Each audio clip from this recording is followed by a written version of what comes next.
Nagbahagi ang aktor na si Paulo Avellino sa kanyang Instagram na mga larawan kung saan kasalukuyang nasa Singapore sila kasama si Miss Kylie Versosa para mag-shooting ng kanilang pelikula, ang Elevator. Kitang-kita naman sa mga larawan ng aktor ang lungkot na nararamdaman. Kaya naman maraming mga fanay ang nakapansin na tila ba sobrang lungkot ni Paulo at mukhang miss na miss nga ang nobyang si Janine Gutierrez.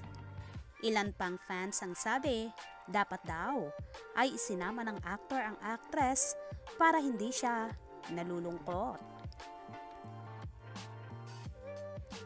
Ayon sa naging caption ng post ni Paulo Avellino, Random Milan, Photos.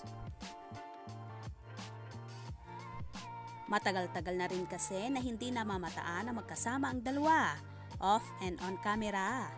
Kaya naman marami ang isyong lumalabas na baka daw nagkakamalabuan na ang paunin or hiwalay na ng landas.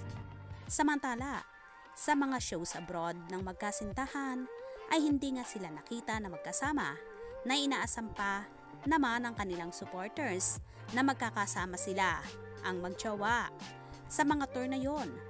Noong August 26-27, nagkaroon kasi ng show sa Amerika si Janine kasama ang ilang cast ng Dirty Linen. August 26 sa Sacramento, California at August 27 naman sa Houston, Texas. While si Paulo Avellino naman ay katatapos din lang ng naging show sa Milan, Italy, kasama naman ang Asap Natin To family at hindi rin namataan doon si Janine na dapat sana kasama ang dalaga dahil part din naman siya ng variety show na Asap Natin To. Nabibihira na ngang makita noon ang actress dahil sa Dirty Linen serye na naging trending gabi-gabi. May nagsasabi naman na hindi pwedeng isama si Janine sa tour na yon dahil makakasira sa tandem ni na Paulo at Kim Chiu kung saan magkatambal sila sa seryeng Linlang na ipalalabas na ngayong October 5 sa Prime Video.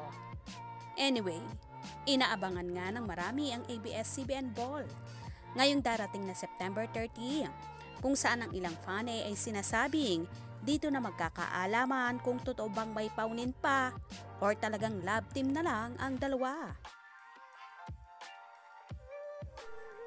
Ang iba naman ay inaabangan din ang special na okasyon at kaarawan ni Janine na magaganap ngayong October 2. Ano nga ba ang magaganap sa mga okasyon na yan?